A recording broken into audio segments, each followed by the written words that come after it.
ایک ہے شہید فقہی اور ایک ہے شہید حکمی. شہید کی 3 قسم. شہید حقیقی وہ ہے کہ جس کو مار دیا گیا، ظلمن مارا گیا، اللہ کی راہ میں مر گیا وغیرہ وغیرہ. اب اس کو اتنی دیر تک زندگی نہیں ملی کہ ایک نماز کا وقت آ جاتا، یا وہ ایک لقمہ کھاتا، یا وہ وصیت کرتا.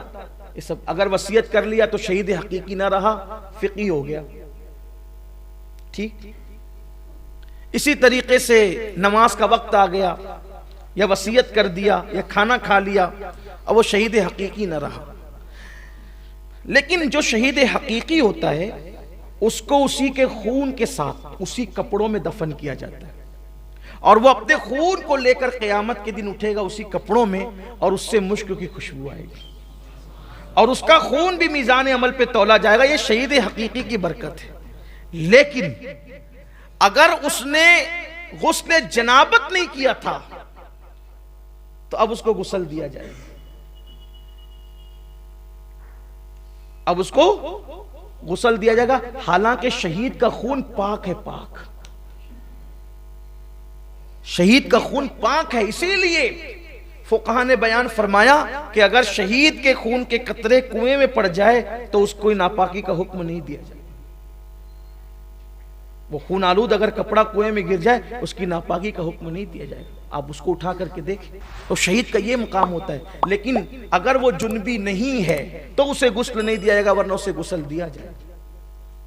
اب یہ جو ایک فضیلت تھی نا کہ شہادت کا خون قبر میں لے کر کے جانا، بلکہ ایک بات بتاؤں، انہوں نے تو عشق میں کیا تھا لیکن اس کے باوجود بھی ان کو غسل دیا گیا. لیکن چونکہ کیا تھا غفلت میں نہیں بلکہ عشق میں، اس لیے غسیل الانسان نہیں بنے، غسیل الملائکہ بنے. حالت جنابت ہی میں نکلے تھے لیکن غسل دیا گیا ان کو بھی. تو غسل جنابت جلد سے جلد کیا جائے. بلکہ میرے آقا علیہ السلام فرماتے ہیں امین وہ لوگ ہیں، یعنی امانت دار وہ لوگ ہیں جو غسل جنابت صحیح طور پہ کرتے ہیں اور جلدی کرتے ہیں. اچھا، غسل جنابت بھی صحیح طور پہ ہونا چاہیے. حضور اکرم صلی اللہ علیہ وسلم فرماتے ہیں جب کسی کو جنب کی کیفیت ہوتی ہے تو اس کے بال میں جنابت ہوتی ہے.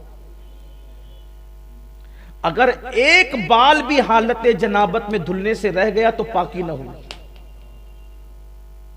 لوگ تو دھڑا دھڑ پانی بدن پہ پانی بہانے کا نام غسل نہیں ہے. ناک کی نرم ہڈی تک پانی چڑھانا، غرغرہ کر کے حلق تک پانی پہنچانا اگر روزے میں نہیں ہے تو، اور اس کے بعد اس انداز سے بدن پر پانی بہانا کہ ہر بال سے کم 3 قطرے پانی بہ جائے، یہ ضروری ہوتا ہے.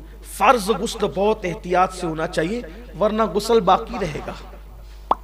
کچھ لوگ تو بس بدن پہ 3 4 بچوں کے باپ ہو گئے لیکن غسل کرنا سیکھ ہی نہیں سکے. کیا نماز ہوگی اور کیا عبادت ہوگی اور کیا تلاوت ہوگی، کتنا بڑا المیہ ہے. تو اس لیے میرے آقا علیہ السلام نے فرمایا کہ اگر تم یہ چاہتے ہو کہ گناہوں سے پاک ہو کے قیامت کے دن اللہ سے ملاقات کرو تو غسل جنابت اچھی طرح سے کیا کرو. حضور اسلام نے کہا کہ اچھی طرح سے کیا کرو، اس لیے غسل جنابت اچھی طرح سے کرنے کی عادت ڈالیں.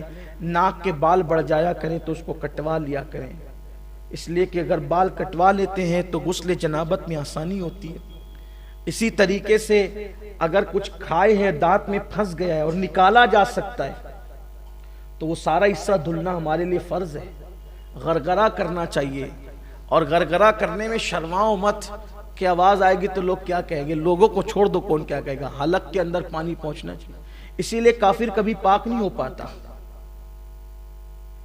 کافر کبھی پاک، کیونکہ وہ نہا تو لیتا ہے، پانی تو بہا لیتا ہے، کبھی کبھی بے تکلف پانی پینے کی وجہ سے اس کا غرغرہ بھی ہو جاتا ہے، حلق بھی دھل جاتا ہے، بے تکلف پانی بھی نہیں. لیکن ناک میں پانی وہ کبھی نہیں پہنچا پاتا، کیونکہ ناک میں پانی پہنچانے کا تصور صرف اسلام میں ہے. اس لیے کافر کبھی پاک نہیں ہو پاتا ہے غسل جنابت سے، کبھی پاک نہیں ہو پاتا. اسی لیے ہمارے حضور مفتی اعظمین کا تقوی یہ تھا کہ کبھی آپ کافر کے ہاتھ کی بنی ہوئی چائے بھی نہیں پیتے تھے. حالانکہ پی سکتے ہیں لیکن نہیں پیتے، ان کا مزاج تھا. بلکہ ان کا ذکر آ گیا تو ایک بات یاد آ گئی. ایک ایسی خوبصورت محفل تھی جہاں حضور مفتی اعظم اور محدث اعظم دونوں جمع تھے. چائے آ گئی اور چائے آئی تو چائے رکھی گئی. اتفاق سے چائے ہوٹل سے آئی تھی. تو سیدی مفتی اعظم نے پوچھا کہ چائے کہاں سے آئی؟ تو کسی نے کہا کہ وہ فلانے کے یہاں سے. تو آپ نے فرمایا کہ میں کافر کے ہاتھ کی بنی ہوئی چائے نہیں پیتا. تو وہ چائے اٹھا لی گئی. چائے رکھی تھی سیدی محدث اعظمین کے سامنے. تو لوگوں نے سمجھا وہ نہیں پی رہے تو یہ بھی نہیں پئیں گے. تو سیدی محدث اعظمین رحمت اللہ تعالی سے کسی کا حضور مفتی اعظم چائے نہیں پیتے. کہا کیوں؟ کہا وہ کہتے ہیں کہ وہ کافر کے ہاتھ کی بنی ہوئی اس لیے وہ نہیں پئیں گے. تو آپ نے پھر کپ سنبھال لیا اور کپ سنبھال کر اٹھا کر پیتے ہوئے فرمایا یہ وہ ان کا تقویٰ تھا، یہ ان کا فتویٰ ہے. وہ ان کا تقویٰ تھا اور یہ ان کا، اور آپ نے پی لیا. پی سکتے ہیں لیکن سیدی مفتی اعظم رحمت اللہ تعالی علیہ نہیں پیا کرتے. اس سے یہ نہیں کہ اب جو پینے لگے تو آپ اس کو جو وہ ٹیڑھی نظر سے نہیں، اجازت ہے. لیکن آپ فرماتے تھے، بلکہ انہوں نے لکھا یہ بات جو میں نے ابھی عرض کی نا کہ کافر کبھی پاک نہیں ہو پاتا کیونکہ ناک میں پانی چڑھا کر کے دھلنے کا تصور کافروں کی یہاں نہیں ہے. بے تکلف پانی پینے سے ان کا حلق دھل جاتا ہے. اس لیے آپ سے کہتا ہوں غسل جنابت سیکھیے اور اچھے سے سیکھ کر کے غسل جنابت کیجئے. اور غسل جنابت کی برکت بھی بہت زیادہ ہے. جب کوئی غسل جنابت کرتا ہے تو ہر قطرے کی تعداد کے برابر فرشتے پیدا کیے جاتے ہیں اور وہ فرشتے قیامت تک اس کے لیے مغفرت کی دعا کرتے ہیں جس نے جنابت کا غسل کیا تھا. اور غسل جنابت کا پانی بطور نیکی میزان میں تولا جائے گا. یہ اس کی برکت ہے. اللہ تعالیٰ توفیق عطا فرمائے. گفتگو کے درمیان کوئی غلطی ہے تو اللہ معاف فرمائے. استغفر اللہ ربی من کل ذنب و اتوب الیہ.